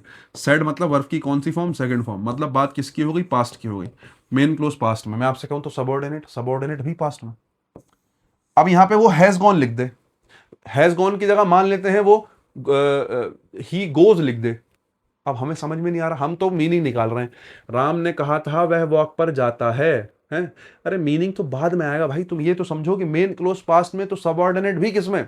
पास्ट में। सबऑर्डिनेट भी किसमें? पास्ट में। अगर तुम यहां पे किसी भी तरीके से विल लगा दो, यहां पे कभी भी वर्ब की फर्स्ट फॉर्म लगा दो, कुछ भी सही नहीं है, दोनों गलत हैं। क्योंकि मेन क्लोज पास्ट में तो सबऑर्डिनेट भी किसमें? पास्ट में। यहां से बहुत सवाल पूछे जाते हैं साहब। मेन क्लोज पास्ट में तो सबऑर्डिनेट भी किसमें? पास्ट में। अब ये दोनों बातें तो मैंने तुम्हें इसलिए बताई हैं क्योंकि मैंने ये बातें इस तरीके से टेंस में नहीं बताई थी। मैंने आपको सेंटेंस के चैप्टर में तो पढ़ाई है, लेकिन ये बातें मैंने टेंस में नहीं बताई, और टेंस में नहीं बताई तो मेरा यहां बनाना बनता था। ठीक है, ये बात हो गई। अच्छा ठीक है, अगर ये बात तुम्हें क्लियर हो गई तो तुम्हें फिर बात आनी चाहिए, बोल भैया फ्यूचर की तो आपने बात ही नहीं करी। और फ्यूचर की बात मैंने बहुत ज्यादा टेंस में भी नहीं करी, क्योंकि मैं कहता हूं फ्यूचर के सवाल कहां है? कंडीशनल में है। तो अगर मेन क्लोज फ्यूचर में तो सबऑर्डिनेट में वर्ब की कौन सी फॉर्म? बोले जी फर्स्ट फॉर्म। ये क्या बात बता दी? हालांकि मैं इस पे स्टार लगा देता हूं, ये बात पूरी नहीं है, अभी इसमें और बहुत कुछ जुड़ना है। लेकिन ये फ्यूचर और वर्ब की फर्स्ट फॉर्म को समझने के लिए क्या समझना पड़ेगा? इसको समझने के लिए कंडीशनल सेंटेंस को समझने की बहुत आवश्यकता है। अगर आप कंडीशनल सेंटेंस का चैप्टर समझेंगे तो आपको समझ में आ जाएगा मेन क्लोज और सबऑर्डिनेट क्लोज। बोले भैया कंडीशनल सेंटेंस में सबऑर्डिनेट क्लोज ही है? बिल्कुल। कंडीशनल सेंटेंस में कंजक्शन क्या लगाते हैं? इफ लगाते हैं। इफ कैसा कंजक्शन है? कोऑर्डिनेट या सबऑर्डिनेट? फैन बॉयज में आई तो आता नहीं है फैन बॉयज में। इफ का आई से स्टार्ट होना तो फैन बॉयज में आई नहीं आता, मतलब जो इफ है वो सबऑर्डिनेट कंजक्शन है। कहने का मतलब है इफ जो है वो कैसा कंजक्शन है, सबऑर्डिनेट कंजक्शन है। कहने का मतलब है जितना भी आप कंडीशनल सेंटेंस पढ़ेंगे, कंडीशनल सेंटेंस में सभी के सभी कंजक्शन जो है सबऑर्डिनेट ही होंगे। और वहां आप किसके बारे में पढ़ेंगे, खास करके फ्यूचर के बारे में बहुत ज्यादा पढ़ेंगे, फ्यूचर के अलावा भी पढ़ेंगे लेकिन फ्यूचर के बारे में ज्यादा जानकारी है इसमें कंडीशनल सेंटेंस में। तो ये बात क्लियर हो गई। अगर बात क्लियर हो गई तो आपके सामने प्रस्तुत है कौन सा सेंटेंस, कंडीशनल सेंटेंस। ठीक है, बहुत बढ़िया। सेंटेंस समझा के आया हूं। कितने मिनट ले लिए मैंने, 34 मिनट ले लिए। चलो जल्दी ही समझा दिया है, वैसे तो ये लंबा टॉपिक है लेकिन ठीक है, 34 मिनट में मैंने आपको बेसिक ओवरव्यू दे दिया। चलो खैर, बात करते हैं कंडीशनल सेंटेंस की। 3 कंडीशन होती हैं। देखो पता है क्या, जब तक एग्जामिनर कोई ट्रिकी क्वेश्चन ना पूछ ले तब तक ये चैप्टर आसान है। मैं आपसे कहूं ये चैप्टर मुश्किल है नहीं। जब तक एग्जामिनर कोई इजी क्वेश्चन ना पूछ ले, इजी नहीं ट्रिकी, जब तक एग्जामिनर कोई ट्रिकी क्वेश्चन ना पूछ ले ये चैप्टर आसान, इससे आसान क्वेश्चन ही आते हैं। एक तरफ फर्स्ट फॉर्म तो एक तरफ विल प्लस वर्ब की फर्स्ट फॉर्म, एक तरफ second form plus word plus verb की फर्स्ट फॉर्म। आसान क्वेश्चन आते हैं। रटने का बहुत कुछ है, रटने का इन द सेंस कि याद रखने का बहुत कुछ है कि ऐसा होता है तो ऐसा होता है। अगर तुम 2 4 5 10 बातें याद रख लो, कंडीशनल सेंटेंस खत्म हो गया। मैं इस चैप्टर को 10 मिनट में भी निपटा सकता हूं, बशर्ते लॉजिक हो जाएगा, जो कि बहुत आवश्यक है। कंडीशनल सेंटेंस में लॉजिकल चीजें सीखने के लिए बहुत कुछ है। अच्छा ठीक है, कंडीशनल सेंटेंस का मतलब है, कंडीशनल सेंटेंस में कंडीशन आया है, कंडीशन मतलब शर्त, और शर्त को दिखाने के लिए हमारे पास एक कंजक्शन होता है इफ। अगर मैं आपसे पूछूं इफ क्या है तो आप कहेंगे इफ जो है वो कंजक्शन ऑफ कंडीशन है। मैं आपसे पूछूं इफ क्या है तो आपको पता होना चाहिए इफ क्या है, conjunction of condition. Conjunction of condition शर्त को दिखाने वाला कंडीशन है। मैं आपसे कहूं कंडीशनल सेंटेंस में शर्त कितने प्रकार की, बोले सर लगभग 3 प्रकार की कंडीशन बनती हैं, जिनको हम किस नाम से जानते हैं, ओपन, सेमी क्लोज्ड और क्लोज्ड। ये 3 प्रकार की सिचुएशन बनती हैं, ओपन, सेमी क्लोज्ड और क्लोज। बोले सर ये क्या है, ये एक तरीके से नामकरण किया गया है। पेपर में आपसे नहीं पूछेगा कि ओपन क्या है, सेमी क्लोज क्या है, क्लोज क्या है, नहीं, क्योंकि इसके और भी नाम होते हैं। कहीं बहुत सी किताबों में ओपन, सेमी क्लोज, क्लोज को कुछ और लिखा होगा। इस बात से मतलब नहीं है, तुम्हें यह समझना है जो हम आगे समझना चाह रहे हैं। ये 3 प्रकार की सिचुएशन बनती है। मैं बताता हूं क्या, कि इफ के साथ वर्ब की कौन सी form I, first form I, तो अगले वाले हिस्से में विल प्लस वर्ब की फर्स्ट फॉर्म आएगी। अगर मैं रटने की नहर से बात करूं तो ऐसा होता है कि अगर इफ के साथ वाले हिस्से में फर्स्ट फॉर्म आए तो अगले में विल प्लस वर्ब की फर्स्ट फॉर्म, इफ के साथ वाले में सेकंड फॉर्म आए तो अगले वाले में वुड प्लस वर्ब की फर्स्ट फॉर्म, इफ के साथ वाले हिस्से में अगर हैड प्लस वर्ब की थर्ड फॉर्म आए तो अगले वाले में वुड हैव प्लस वर्ब की थर्ड फॉर्म का प्रयोग किया जाता है। इतनी सी कहानी है। अगर मैं रटने की नजर से बात करूं तो फर्स्ट फॉर्म इफ के साथ तो विल प्लस वर्ब की फर्स्ट फॉर्म, इफ के साथ second form would plus verb की फर्स्ट फॉर्म, इफ के साथ हैड प्लस वर्ब की थर्ड फॉर्म तो अगले वाले में वुड हैव प्लस वर्ब की थर्ड फॉर्म का प्रयोग किया जाता है। लेकिन सवाल ये उठता है गाइस कि इन तीनों में फर्क क्या है, इन तीनों में डिफरेंस क्या है। मैं आपको टाइम देता हूं सोचने का, क्योंकि पहली बात यही है कि आप अपने दिमाग में इन तीनों के बारे में क्या सोचते हैं। कंपटीशन की तैयारी कर रहे हैं, बिल्कुल शुरुआती हैं तो तसल्ली से बैठो, तुम्हें सब कुछ सीखने के लिए मिलेगा। लेकिन आप एक आधी बार कंडीशनल पढ़ चुके हैं और आप यहां पढ़ने आए हैं, तो मुझे लगता है मैं आपसे उम्मीद करूंगा कि आपको इसका कॉन्टेक्स्ट पता हो कि ये क्या कहना चाहता है। इन तीनों का डिफरेंशिएट करके बताओ कि तीनों के एग्जैक्ट मीनिंग क्या क्या बनेंगे। इन तीनों के मीनिंग मुझे निकाल के दो। ठीक है, मैं तुम्हें एक आधे मिनट का टाइम देता हूं, 1 2 मिनट का टाइम ले लो, सोचो समझो। मैं डिस्कस करूंगा लेकिन अपने दिमाग में पहले तीनों सेंटेंस का मीनिंग निकालो, क्योंकि तीनों सेंटेंस बिल्कुल सेम है। बस बदला है तो वर्ब की फर्स्ट फॉर्म का सेकंड फॉर्म, सेकंड फॉर्म का हेड प्लस वर्ब की third form, will, would, would have plus verb की थर्ड फॉर्म। इतनी सी ही बात बदली है, कुछ नहीं बदला। इसका मतलब मीनिंग तीनों का अलग होगा, मैंने कहा बिल्कुल अलग होगा, बस वही डिस्कस करना है। तो टेक योर टाइम और मुझे बताओ कि इनमें इनके मीनिंग में क्या डिफरेंस है। अपना 1 मिनट का टाइम ले लो लेकिन सोचो, तुम्हारा सोचना ज्यादा आवश्यक है।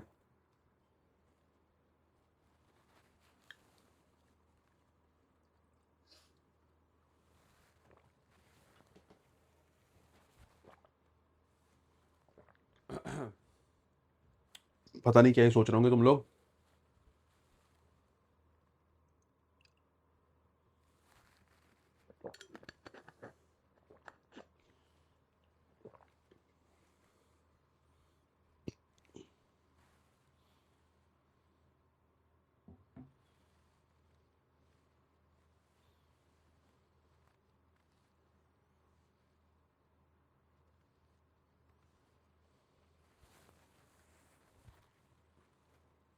चलो करें डिस्कस।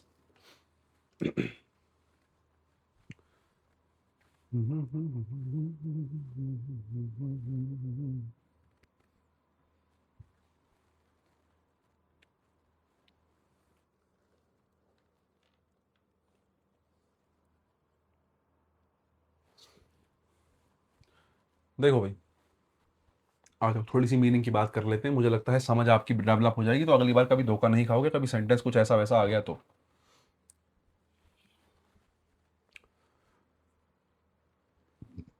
अगर मैं आपसे पूछूं ओपन और सेमी क्लोज कंडीशन, दो कंडीशन तुम्हारे सामने है।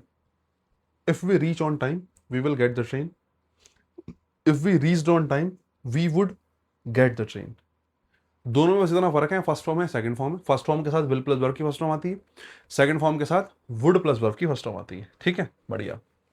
मैं अगर आपसे कहूं कि इन दोनों के मीनिंग में क्या डिफरेंस है, कोई भी बच्चा जो ये बात जान रहा हो सकता है कुछ बच्चे ऐसे होंगे, अब आप अपने एनालिसिस कर रहे हैं अपने जवाब को, मैं आपसे पूछूं ओपन और सेमी क्लोज के जवाब में कोई फ़र्क है, तो बहुत से बच्चे इस बात को हाँ कह रहे होंगे कि हाँ फ़र्क है, लेकिन जेन्युइनली ओपन और सेमी क्लोज, पहला वाला और दूसरा वाला, दोनों के मीनिंग में कोई फ़र्क नहीं है। दोनों का मीनिंग सेम है, बस केवल एक डिफरेंस है। डिफरेंस भी क्या है उसको भी तुम आप कॉन्टेक्स्ट कहेंगे, डिफरेंस तो क्या कहेंगे। ओपन और सेमी क्लोज में जैसे मैं कहता हूं if we reach on time we will get the train, अगर हम जो है समय पर पहुंचते हैं तो we will get the train, हमें ट्रेन मिल जाएगी। लेकिन कंडीशन है हमारा समय पर पहुंचना, हमारा टाइम पर पहुंचना एक कंडीशन है। मैं आपसे पूछूं ओपन कंडीशन है, अगर आपने यहां पर वर्ब की फर्स्ट फॉर्म लगाई है और विल प्लस वर्ब की फर्स्ट फॉर्म लगाई है, तो इस बात का अंडरस्टूड मीनिंग है कि घटना अनरियल नहीं, कैसी है, रियल है। पहली बात तो अगर कभी भी आपने वर्ब की फर्स्ट फॉर्म लगाई है और उसके साथ विल प्लस वर्ब की फर्स्ट फॉर्म लगाया है, मतलब आप अनरियल नहीं रियल घटना की बात कर रहे हैं। अब आपके दिमाग में एक सवाल आएगा कि भैया रियल और अनरियल घटना क्या होती है, तो मैं आपसे कहूं कि सिचुएशन जो है या कंडीशन जो है, कंडीशनल सेंटेंस है, तो कंडीशनल सेंटेंस में कंडीशन होगी, शर्त होगी। तो कंडीशन भी दो प्रकार की हो सकती है, रियल और अनरियल। बोले सर रियल और अनरियल क्या है? रियल कंडीशन और अनरियल कंडीशन में ऐसा फर्क होता है, रियल कंडीशन जो वास्तव में होना संभव है, अनरियल कंडीशन जो होना संभव नहीं है, जिसको केवल आप इमेजिन कर रहे हो। अगर मैं एक चिड़िया होता तो तुम्हारे पास उड़ के आ जाता, ठीक है नहीं। अगर मैं एक लॉयन होता तो तुम्हें खा जाता, अगर मैं एक राजा होता तो शहर का विकास कर देता। ये सारी की सारी सिचुएशन कैसी हैं? अनरियल सिचुएशंस हैं। इनको तुम सच नहीं मान सकते क्योंकि फिलहाल में ऐसा कुछ है नहीं। अगर अभी की बात करें, राजा बनना भी पॉसिबल नहीं है क्योंकि राजा वाला सिचुएशन बची नहीं है। तुम्हारा चिड़िया होना, तुम्हारा टाइगर होना, तुम्हारा शेर होना, ये भी पॉसिबल नहीं है। ठीक है, तो ये सारी की सारी सिचुएशन रियल नहीं, कैसी हैं? अनरियल है। और अगर ये अनरियल सिचुएशंस हैं, अगर ये अनरियल सिचुएशंस हैं, तो कुल मिला के तुम्हें ये समझना पड़ेगा कौन सी सिचुएशन रियल है, कौन सी सिचुएशन अनरियल है। अच्छा ठीक है, बोले सर मैंने इसको रियल माना, क्यों माना रियल? क्योंकि यहाँ वर्ब की कौन सी फॉर्म आई है? फर्स्ट फॉर्म, और यहाँ विल प्लस वर्ब की फर्स्ट फॉर्म आया है। अभी बताऊंगा रियल भी क्यों माना, लेकिन अभी ध्यान रखो कि इफ के साथ फर्स्ट फॉर्म और विल प्लस वर्ब की फर्स्ट फॉर्म आती है तो उसको कौन सी कंडीशन मानते हैं? रियल कंडीशन मानते हैं, ये रियल कंडीशन है। दूसरी बात, रियल कंडीशन के बाद एक सवाल उठता है, मैं आपसे पूछूं कि इस ओपन कंडीशन में आपका जो एक्शन है, एक्शन क्या हुआ? हमारा स्टेशन पर पहुंचना। अगर हम स्टेशन पर टाइम पर पहुंचते हैं तो पहुंचना हमारा क्या है? एक्शन है। तो मैं आपसे पूछूं कि एक्शन हो चुका है या नहीं हुआ? एक्शन कंप्लीटेड है, नॉट कंप्लीटेड है? सवाल यह है कि एक्शन पूरा हो चुका है, नहीं हो चुका। If we reach on time, अगर हम स्टेशन पर टाइम पर पहुंचते हैं, we will get the train, हम ट्रेन पकड़ लेंगे। इसका मतलब अभी एक्शन हुआ नहीं है, एक्शन होगा। मैं आपसे पूछूं एक्शन कंप्लीटेड और नॉट कंप्लीटेड, तो आप कहेंगे एक्शन नॉट कंप्लीटेड।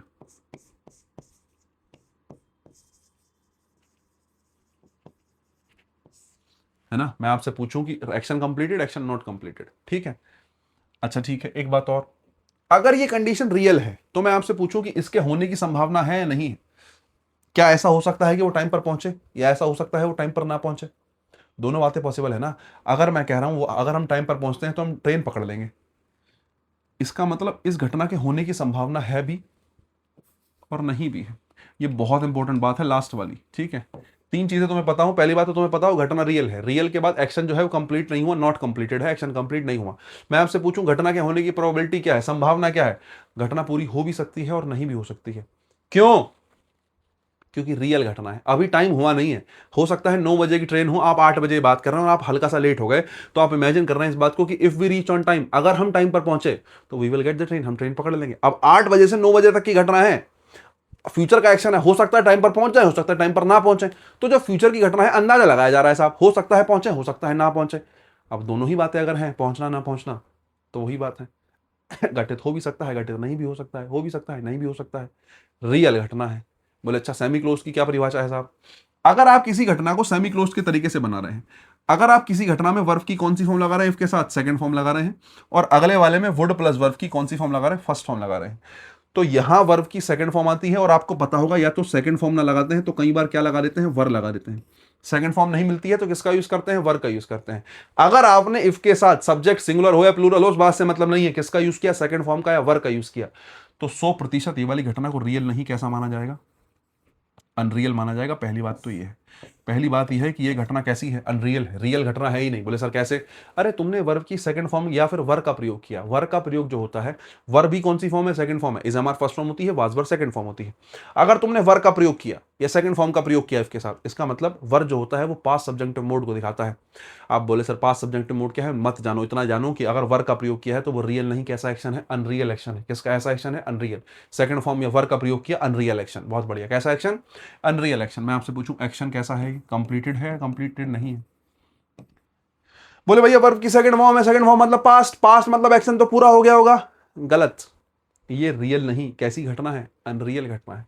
अगर अनरियल घटना है तो अनरियल घटना में वर्ब की सेकंड फॉर्म किसको दिखाती है, प्रेजेंट को दिखाती है। ध्यान रखना, गलती मत कर देना, है ना। मैं आपसे पूछूं या मैं आपसे पूछ लूं इस घटना का टाइम कैसा है, जैसे ऊपर वाली घटना का टाइम पूछूं, पास्ट है प्रेजेंट है, ध्यान रखना टाइम कैसा है, प्रेजेंट है ना। मैं आपसे पूछूं एक्शन कंप्लीटेड है, तो आप कहेंगे सर एक्शन नॉट कंप्लीटेड, अभी भी एक्शन पूरा नहीं हुआ। बोले सर ये क्या बता रहे हो, हम तो नहीं मान रहे। कुछ बच्चों दिमाग मारा तो गलत बता दिया साहब, ये तो हमारे हिसाब से तो पूरा हो चुका। If we reach on time, अगर हम पहुंचे होते टाइम पर तो हम जो है ट्रेन पकड़ लेते। रीच का मतलब तो वर्ब की सेकंड फॉर्म पास्ट हो गया। बस यही तुम थोड़ी गलती कर रहे हो, अभी बताता हूं, ध्यान से सुनो। मैं आपसे पूछूं इस घटना का टाइम कैसा है, इस घटना का टाइम भी कैसा ही है, प्रेजेंट ही है। लेकिन अगर मैं आपसे पूछूं, लेकिन अगर मैं यहां आपसे पूछूं इस वाले एक्शन में, ये भी रियल की जगह रियल हुआ, एक्शन भी नॉट कंप्लीटेड है, टाइम दोनों का प्रेजेंट है, बस फर्क इतना है इस वाली घटना के होने की संभावना नहीं है। ये घटना होना पॉसिबल ही नहीं है। ऐसा हो ही नहीं सकता कि ये घटना घटित हो जाए, क्योंकि आपने इस घटना को अनरियल कह दिया। कैसा कह दिया, अनरियल। अब जरा ध्यान से देखो, दोनों बातों को ध्यान समझाता हूं फिर से। अब तुमने एक बेसिक अंदाजा ले लिया ना, दोनों बातों को ध्यान से फिर से समझाता हूं। एक बार इसको हटा लेता हूं, शायद यहां मुझे जरूरत पड़ जाए जगह की। ठीक है, अगर मैं आपसे कहता हूं if we reach on time we will get the train, अगर हम टाइम पर पहुंचते हैं we will get the train, हम ट्रेन पकड़ लेंगे, इसका मतलब है we may be reach on time, may be not. पहली वाली घटना में may be reach on time, may be not, हो सकता है हम टाइम पर पहुंच जाएं, हो सकता है हम टाइम पर ना पहुंचे, हो सकता है पहुंच जाएं, हो सकता है ना पहुंचे। दोनों बातें पॉसिबल हैं, क्योंकि घटना कैसी है, रियल है। घटना कैसी है, रियल है। लेकिन अगर आपने वर्ब का प्रयोग कर दिया, सेकंड फॉर्म का प्रयोग कर दिया, इस बात का मतलब अब घटना कैसी है, अनरियल है। अनरियल घटना है, इस बात का मतलब यह है, सेंटेंस का मीनिंग सेम है, अगर हम टाइम पर पहुंचे तो we would get the train, हम ट्रेन पकड़ लेंगे। लेकिन आपने सेकंड फॉर्म लगा दिया, इसका मतलब पता है क्या है, इसका मतलब है बट वी विल नॉट। इसका मतलब है but we will not if we reach on time, अगर हम टाइम पर पहुंचेंगे तो हम ट्रेन पकड़ लेंगे। टाइम अभी भी 8 ही हो रहा है और आप 9 बजे पहुंचोगे, या 9 बजे का ट्रेन का टाइम है, आप पहले ही हो, प्रेजेंट का ही टाइम है, अभी भी वही टाइम है कि अगर हम टाइम पर पहुंचे। लेकिन हाँ, पहले और सेंटेंस में ये फर्क है कि तुम 8 बजे खड़े हो और 9 बजे तुम्हें स्टेशन पहुंचना है। पहले वाले में तुम्हारे में संभावना है कि हो सकता है तुम 9 बजे पहुंच जाओ, हो सकता है तुम 9 बजे ना पहुंचो, मीनिंग निकलेगा ये। दूसरे वाले में मीनिंग निकलेगा सेकंड फॉर्म के साथ, 8 बजे आप भी खड़े हो, 9 बजे की ट्रेन है, मतलब फ्यूचर की ट्रेन है। इस सेंटेंस में, इस स्ट्रक्चर में आप ये कहना चाह रहे हो कि अगर हम टाइम पर पहुंचते हैं तो हम ट्रेन पकड़ लेंगे। लेकिन सेकंड फॉर्म ने कहा कि हम टाइम पर पहुंचेंगे नहीं, हमारे टाइम पर पहुंचने की इस पॉसिबिलिटी ही खत्म हो गई है। हमारा टाइम पर पहुंचना जो रियल होता था वो रियल घटना बची ही नहीं। अब हमारा टाइम पर पहुंचना कैसा है, अनरियल है, क्योंकि तुम लेट हो चुके, वो चीज घटना पॉसिबल है ही नहीं। वर्ब की सेकंड फॉर्म और सेकंड फॉर्म के साथ वुड प्लस वर्ब की फर्स्ट फॉर्म इस बात को दिखाती है कि अब उस घटना का होना पॉसिबल ही नहीं है। अगर आपने वर या सेकंड फॉर्म लगा दिया, मतलब वो घटना प्रेजेंट में पॉसिबल हो ही नहीं सकती, उस घटना का प्रेजेंट में पॉसिबल होना है ही नहीं। ऊपर वाले सेंटेंस में मैंने कहा we may be reach on time, हो सकता है हम टाइम पर पहुंच जाएं, मे बी नॉट, हो सकता है हम टाइम पर ना पहुंचे। लेकिन अगर आपने सेम सेंटेंस में सेकंड फॉर्म और वुड प्लस वर्ब की फर्स्ट फॉर्म प्रयोग कर दिया, इसका मतलब वी विल नॉट, इसका मतलब इस घटना के होने की संभावना है ही नहीं। यह घटना किसी भी सूरत में, किसी भी कंडीशन में हो ही नहीं सकती पूरी, की यह घटना पूरी हो जाए। यह केवल इमेजिनेशन है। अगर हम टाइम पर पहुंच जाएंगे स्टेशन तो हमें ट्रेन मिल जाएगी। लेकिन सेकंड फॉर्म ने इस बात को बता दिया, तुम्हारा टाइम पर पहुंचना रियल नहीं है। कैसा है, अनरियल है, तुम टाइम पर पहुंचोगे नहीं। मुझे लगता है मैंने बहुत जोर दे के बता दी है, दोनों बातें आपके दिमाग में घुस चुकी होंगी, दोनों में फर्क क्या है। तीसरी वाली पे आ जाओ, जिसको क्लोज कंडीशन कहते हैं, जिसको हेड प्लस वर्ब की थर्ड फॉर्म कह रहे हो। ठीक है साहब, अगर इफ के साथ हेड प्लस वर्ब की थर्ड फॉर्म लगाया है, पहली बात तो इफ के साथ हेड प्लस वर्ब की थर्ड फॉर्म भी कैसा ही होता है, अनरियल घटना है। कैसी घटना है साहब, अनरियल घटना है। मैं तुमसे पूछूं एक्शन कैसा है, नॉट कंप्लीटेड या कंप्लीटेड, ये हेड प्लस वर्ब की थर्ड फॉर्म कंप्लीट एक्शन को दिखाएगा, ध्यान रखना।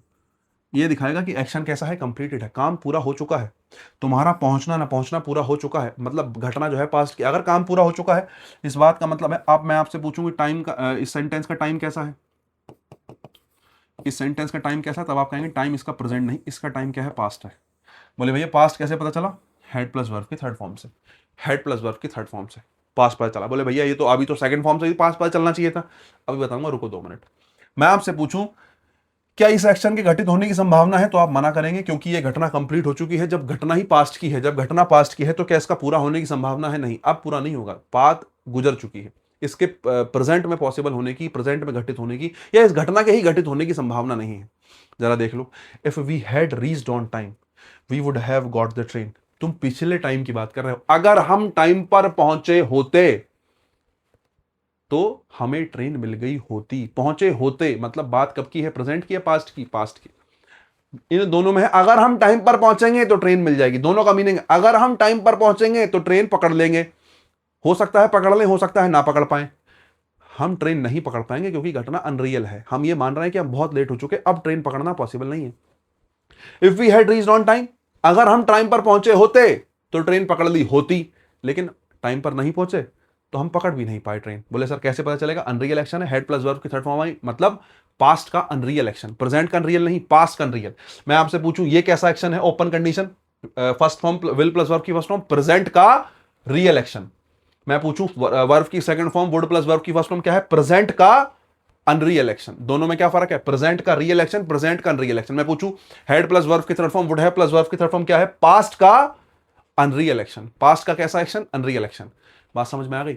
अगर हम टाइम पर पहुंचे होते तो ट्रेन मिल गई होती, ना तो टाइम पर पहुंचे ना ट्रेन मिली। क्लियर है बात। एक चीज और, कहीं भी तुम्हें वुड हैव प्लस वर्ब की थर्ड फॉर्म मिल जाए तो एक चीज ध्यान रखना, modal plus have plus verb की third form, modal plus have plus verb की थर्ड फॉर्म, ये किसको दिखाता है, पास्ट का अनफुलफिल्ड एक्शन। अगर कभी भी मॉडल प्लस है प्लस वर्ब की थर्ड फॉर्म मिल जाए, इसका मतलब अगर वो पॉजिटिव लिखा है तो मीनिंग उसका नेगेटिव है। जैसे you should have written a letter, तुम्हें एक पत्र लिखना चाहिए था, मीनिंग इतना ही, तुम्हें एक पत्र लिखना चाहिए था, मीनिंग क्या है इसका, तुमने नहीं लिखा। ठीक है क्या, we would have got the train, हमें ट्रेन मिल जानी चाहिए थी, या हमें ट्रेन पकड़ लेनी चाहिए थी लेकिन नहीं पकड़ पाए, है ना। You should have gone there, तुम्हें वहां जाना चाहिए था लेकिन तुम नहीं जा पाए। अंडरस्टूड मीनिंग निगेटिव निकलता है। ठीक है, if we had reached on time, अगर हम टाइम पर पहुंचे होते तो हम ट्रेन पकड़ लिए होते लेकिन नहीं पकड़ पाए। अंडरस्टूड मीनिंग निगेटिव निकलता है। अंडरस्टूड मीनिंग कैसा निकलता है, निगेटिव। बहुत बढ़िया। अब मुझे बताओ क्या तीनों बातें क्लियर हैं, ओपन, सेमी क्लोज और क्लोज क्या होता है। अब तुम्हारा मुझे लगता है डाउट क्लियर हुआ होगा। अगर तुम अच्छा एक चीज और, कुछ बच्चे कंफ्यूज हो रहे होंगे, बोले भैया हो सकता है मेरे समझ में नहीं आए हो क्योंकि मैंने एक ही पेज पे बहुत सारी बातें बता दी बिना लिखे। दो काम कर सकते हो, मैंने जब अपने जीवन में तैयारी करनी शुरू करी थी तो मैंने इन सब बातों को लिखा था जो मैंने बताया है। आप इसको चाहो तो पैराग्राफ बना के लिख लो। अगर तुम कमजोर हो अंग्रेजी में, तुम्हें ये बात दिमाग में नहीं बैठ सकती, पैराग्राफ बनाओ और लिख लो, समझे। पैराग्राफ बनाओ और क्या कर लो, लिख लो। तुम्हारी मर्जी है, तुम्हारी इच्छा है, पैराग्राफ बना के लिख लो, काम क्लियर हो जाएगा, अंडरस्टैंडिंग थोड़ी ठीक हो जाएगी। एक बात, तुम्हें लग रहा है कि भाई दिक्कत है, तुम्हें समझ में भी नहीं आया, या तुम्हें लग रहा है कि यार मैं एक बार रिपीट कर लूँ, मैं बहुत कमजोर हूँ, वापस जाओ, वीडियो का तो फायदा ही है, पीछे जाओ, थोड़ा सा पीछे जाओ, 10-15 मिनट 20 मिनट की वीडियो दोबारा देखो, बैठ जाएगा दिमाग में, दिक्कत नहीं आएगी। अच्छा एक चीज और, बोले सर अब रियल और अनरियल की बात करें तो रियल और अनरियल क्या है, कंडीशन है ना। हमारी कंडीशन दो प्रकार की होती है, रियल कंडीशन और अनरियल कंडीशन। अच्छा ठीक है, रियल और अनरियल की टाइमलाइन भी तो होती होगी, बिल्कुल होती होगी। जरा एक बात बताओ, तुम्हें टेंस में क्या टाइमलाइन सिखाई है, प्रेजेंट,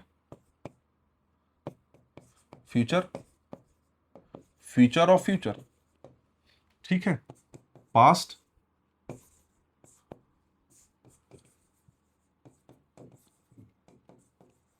या फिर पास्ट ऑफ पास्ट। मैं पूछूं अनरियल क्या है साहब, अनरियल की भी टाइमलाइन होती है, मैंने कहा बिल्कुल। अनरियल में प्रेजेंट टाइम होता है, मैंने कहा होता है। अनरियल में पास्ट होता है, मैंने कहा होता है। पास्ट ऑफ पास्ट की क्या करेंगे अभी बताता हूं। एक बात बताओ, अगर आपको रियल में प्रेजेंट दिखाना होता है वर्ब की कौन सी फॉर्म से दिखाते हो? फर्स्ट फॉर्म से। अगर आपको रियल कंडीशन में पास्ट दिखाना होता है वर्ब की कौन सी फॉर्म से? सेकंड फॉर्म से। और अगर आपको अनरियल सॉरी रियल सिचुएशन में पास्ट ऑफ पास्ट दिखाना होता है तो किससे दिखाते हो? हेड प्लस वर्ब की थर्ड फॉर्म से। अगर तुम टेंस पढ़ के आए हो तो तुम्हें ये तीनों बात पता होनी चाहिए, मेरे से पढ़ के आओ तो खास करके पता होनी चाहिए, मैं बता चुका हूं। प्रेजेंट के लिए वर्ब की फर्स्ट फॉर्म आती है, पास्ट के लिए सेकंड फॉर्म, और पास्ट ऑफ पास्ट के लिए हेड प्लस वर्ब की थर्ड फॉर्म का प्रयोग किया जाता है। बहुत बढ़िया साहब। मैं आपसे कहूं अनरियल की बात कर लें, अभी हमने अनरियल की बात करी, जरा देखना। प्रेजेंट का अनरियल दिखाने के लिए वर्ब की कौन सी फॉर्म आई? सेकंड फॉर्म आई। यहीं से सीखने के लिए मिलेगा। प्रेजेंट का अनरियल सिचुएशन किससे आता है? वर्ब की सेकंड फॉर्म से। एक चीज और देखना, पास्ट का अनरियल किससे दिखाया? हेड प्लस वर्ब की थर्ड फॉर्म से। तो जरा आना, मैं आपसे कहूं ये क्या है? अनरियल में पास्ट किससे दिखाया? हेड प्लस वर्ब की थर्ड फॉर्म से। बहुत बढ़िया। अब ये बात तुम्हें जीवन भर याद रखनी है। वो जो पीछे मैंने सिखाया उसको समराइज तरीके से मैंने यहां लिख दिया। क्या लिख दिया मैंने? रियल सिचुएशन में प्रेजेंट दिखाने के लिए वर्ब की फर्स्ट फॉर्म आती है, लेकिन अनरियल सिचुएशन में प्रेजेंट दिखाने के लिए वर्ब की कौन सी फॉर्म आती है? Second form. रियल का प्रेजेंट फर्स्ट फॉर्म होता है, अनरियल का प्रेजेंट जो होता है वर्ब की कौन सी फॉर्म होता है? सेकंड फॉर्म होता है। मैं आपसे कहूं रियल सिचुएशन का पास्ट दिखाने के लिए वर्ब की कौन सी फॉर्म लगाते हैं? सेकंड फॉर्म लगाते हैं। लेकिन अनरियल सिचुएशन का पास्ट दिखाने के लिए क्या लगाते हैं? हेड प्लस वर्ब की थर्ड फॉर्म। कभी भी आपको लगता है अनरियल सिचुएशन का पास दिखाना है, हेड प्लस वर्ब की कौन सी फॉर्म? Third form. मैं आपसे पूछूं कि भैया आपने हेड प्लस वर्ब की थर्ड फॉर्म पास्ट में दे दिया, या आपने पास्ट दे दिया प्रेजेंट में दे दिया, फिर पास्ट ऑफ पास्ट क्या होगा? अनरियल सिचुएशन में पास्ट ऑफ पास्ट होता ही नहीं है। अनरियल सिचुएशन में केवल दो टाइम होते हैं, प्रेजेंट या फिर पास्ट, प्रेजेंट या फिर पास्ट। अनरियल सिचुएशन के दो टाइम, प्रेजेंट या फिर पास्ट। प्रेजेंट को दिखाने के लिए सेकंड फॉर्म अभी दिखा के आया हूं, पास्ट को दिखाने के लिए हेड प्लस वर्ब की थर्ड फॉर्म अभी दिखा के आया हूं। अब मैं पूछूं क्या इन तीन सेंटेंस में ही काम आएगा, आगे काम नहीं आएगा? भाई जहां तुम्हें इस बात का अंदाजा लग जाए कि कंडीशन अनरियल है, जहां तुम्हें लग जाए अनरियल है, चेक करो अनरियल प्रेजेंट की है, सेकंड फॉर्म लगाओ। तुम्हें लगा सेकंड फॉर्म, या फिर किसका यूज करोगे? वर्ब का, एक ही बात है। ठीक है। अगर तुम्हें कहीं दिख जाए अनरियल सिचुएशन किसकी है? पास्ट की है, हेड प्लस वर्ब की कौन सी फॉर्म लगाओ? थर्ड फॉर्म लगाओ। ठीक है, इतनी सी बात है। ये केवल इन तीनों सेंटेंस तक सीमित नहीं है, ये बात, ये वाली बात केवल तीन सेंटेंस तक सीमित नहीं है, तीन सेंटेंस से आगे भी जाएगी बहुत। अब आगे जब मैं तुम्हें सारी बात बताऊंगा तो मैं केवल इतना बोलूंगा कि अनरियल का प्रेजेंट है सेकंड फॉर्म या वर्ब, अनरियल का पास्ट है हेड प्लस वर्ब की थर्ड फॉर्म, और तुम्हें समझना पड़ेगा ये बात कि हाँ ये वाली बात पहले पढ़ा चुके हैं। ठीक है, ये मुझे लगता है ये वाली बात क्लियर हो गई, मुझे लगता है ये वाली बात क्लियर हो गई। अब चलते हैं थोड़ा सा साहब आगे। एक बार जरा सेंटेंस देखो और मुझे बताओ। अब पहले तो तुम लॉजिक पे काम कर लो, ठीक है, पहले तुम किसके काम कर लो? लॉजिक पे, और मीनिंग पे भी काम करेंगे। If she came late, if के साथ वाले हिस्से में वर्ब की कौन सी फॉर्म? Second form. लॉजिकली तो ये है कि अगले वाले हिस्से में वुड प्लस वर्ब की कौन सी फॉर्म आएगी? फर्स्ट फॉर्म आएगी। ग्रामेटिकली सेंटेंस क्या है, ठीक है, लेकिन मैं आपसे पूछूं मीनिंग बनता है कुछ? मीनिंग समझ में आएगा? If she came late the teacher would scold him, अगर वो लेट आती है टीचर उसे क्या करेगा? डांटेगा। एक बात बताओ, मैं आपसे पूछूं इसका अंडरस्टूड मीनिंग क्या निकलेगा? वर्ब की सेकंड फॉर्म का मतलब है एक्शन कैसा है? Real unreal?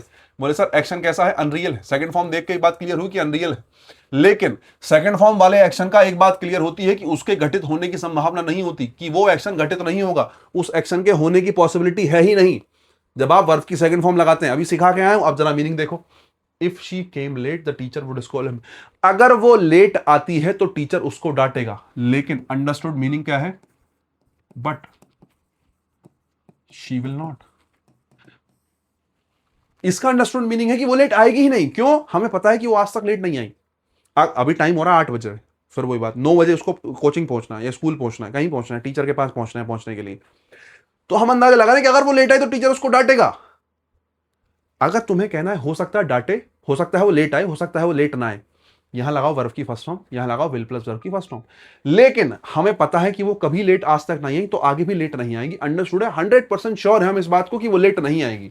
तो if she came late but she will not, अगर वो लेट आती है लेकिन वो आएगी नहीं, टीचर स्कोल्ड हिम, टीचर उसको डांटेगा, लेकिन टीचर उसको नहीं डांट पाएगा क्योंकि वो लेट होगी नहीं। क्यों? क्योंकि हमें पता है ये अनरियल सिचुएशन है। उसका लेट आना हमने कैसा मान लिया? अनरियल मान लिया। वो लेट आ ही नहीं सकती, उसके लेट आने को क्या मान लिया? अनरियल मान लिया। और अगर उसके लेट आने को अनरियल माना, बात बिल्कुल ठीक है। मैं आपसे कहूं सेकंड फॉर्म के साथ विल प्लस वर्ब की फर्स्ट फॉर्म, बिल्कुल ठीक है। कुछ बच्चे सोच रहे हैं भैया यहां पर फर्स्ट फॉर्म और यहां पर विल प्लस वर्ब की फर्स्ट फॉर्म लगा सकते हैं, लगा सकते हैं, दोनों ही मीनिंग सही होंगे, डिपेंड करता है। If my friend would help me I would call him, ध्यान रखना इफ के साथ वाले हिस्से में मॉडल का प्रयोग नहीं होता। If my friend help me, would call लिखा है, यहां पे तुमने गलती काटा है, वुड कॉल के साथ वर्ब की सेकंड फॉर्म आती है, तो हेल्प का क्या कर दो, हेल्प्ड कर दो, आपका सेंटेंस क्या हो जाएगा, ठीक हो जाएगा। If my friend helped me I would call him. अगर if my friend helped me, अगर मेरा मदद जो है, मेरा दोस्त जो है मेरी मदद करता, आई वुड कॉल हिम। लेकिन दिक्कत ये है, चलो बदल गया, चलो खैर उस चीज को तुम छोड़ ही दो, वो तो दिक्कत हो जाएगी तुम्हें। If she had told me, if के साथ हैड प्लस वर्ब की थर्ड फॉर्म, और अगले वाले में वुड हैव प्लस वर्ब की थर्ड फॉर्म। देखो I would have plus verb की थर्ड फॉर्म, सेंटेंस ग्रामेटिकली तो ठीक है, हैड प्लस वर्ब की थर्ड फॉर्म के साथ वुड हैव प्लस वर्ब की third form. If she had told me, अगर उसने मुझे बताया होता, कैसा एक्शन है,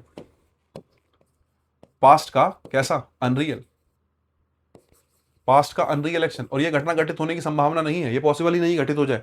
if she had told me, अगर उसने मुझे बताया होता, I would have not come here, मैं यहां पर नहीं आता, लेकिन आ गया, मैं यहां पर नहीं आता। अब ये घटना चेंज नहीं हो सकती क्योंकि तुम आ चुके।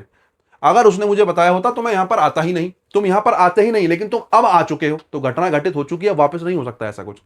If Ram saw me I would talk to him, if Ram saw me I would talk to him. अब सेकंड फॉर्म आई है ना, अब क्या है, सेकंड फॉर्म आई है। अब देखो ध्यान से देखो, सेकंड फॉर्म आई है, तो वुड प्लस वर्ब की कौन सी form, first form.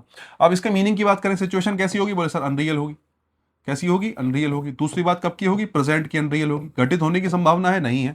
If Ram saw me I would talk to him, अगर राम ने, अगर इफ राम स्वामी, अगर राम मुझे देखता है तो I would talk to him, मैं उससे बात करूंगा, लेकिन मुझे पता है कि वो मेरी तरफ नहीं देखेगा, ठीक है, नहीं, वही बात है, अंडरस्टूड है कि मुझे पता है कि नहीं होगा ऐसा।